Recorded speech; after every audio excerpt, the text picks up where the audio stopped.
好，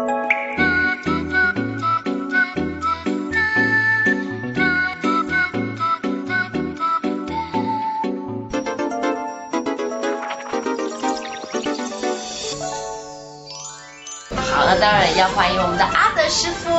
阿德师傅你好。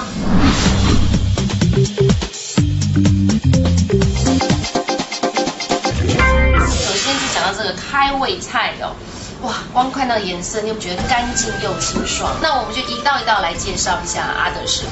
第一个，醒目苦瓜。醒目苦瓜。我们认为把它取成醒目苦瓜的用意是苦中带甘，凉中带苦。吃下去会觉得说，那个凉意跟那个甜意会直冲脑门，所以它就醒过来了。哎，可是阿德师傅，你讲到苦瓜，你知道吗？很多年轻人，因为刚刚特别提到这家餐厅是很多年轻人都很爱来的，可是很多人不能接受啊，那怎么办？我们用特制的乌梅汁下去调，做它的酱。所以年轻人喜欢的口味。我觉得这道菜有个特色了，就是说苦瓜它可以做到这么薄脆啊，而且你看透的光啊，可以透光，对不对？对。然后又薄又脆又绿，这个要怎么做才能做到这个效果？阿德要不要跟我们讲？苦瓜哪里苦？就是它的皮苦，内层的皮苦。外层的皮都不会苦，外层的是我们把它冰镇过就不会苦。是哦，不过我想先吃吃看原味，是不是真的就是冰过之后就不苦了？然后我们再加那个乌梅汁。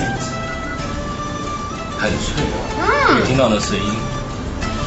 但是的确还是有点点苦。你看，它的苦的程度没有那么这个皮的那么厚。那如果加了这个呢？那就苦味道几乎就可以。我们要试试看。我们从外层那么浓啊！哇！所以它这个苦味道可以掩盖过去。加了。所以这个一吃双味，一吃两种口味的感觉。变甜的了，甜甜的，太神奇了。刚刚苦瓜的那个苦涩味完全就没有了。那这个呢，阿德师傅？这蜜汁南瓜。蜜汁南瓜。这南瓜我们取自于日本建筑的南瓜，他们的豆子比较扎实，用蜜下去浸泡。跟各位观众朋友讲啊，这个日本南瓜跟这个其他品种南瓜有个最大的不同，是它从皮到肉它蒸起来不会外面熟了里面不够，或者里面熟透了外面，就它是很均匀的。然后它从皮到内里面，它是很均质的，所以它特别选这个日本南瓜。还有另外在大陆几乎所有江浙沿岸的这个珠江三角洲、长江三角洲的餐厅现在很流行，开胃前菜里面都有这道菜。这个皮你千万不要错过，非常好。南瓜就是这皮有营养价值。台湾的南瓜蒸出皮厚，吃起来有就内部而且纤维重，这个就不会。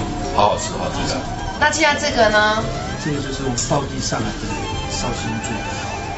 所以一般讲上海菜我们讲最有名的开胃前菜就是这个醉鸡啦，绍兴醉鸡。但是这里阿德师傅在这家馆子，他用这个绍兴然后用最类似醉鸡的手法来做，他刻意去把这个，因为猪的蹄子最前面我们叫原蹄猪的最前面，它的胶质特别多，它没有肉，就是没有肉，它的胶原蛋白特别多。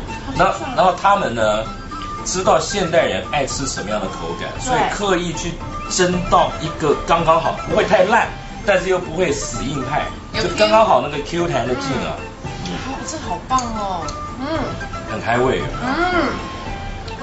好，这是开胃小菜，当然我们的主角要登场了。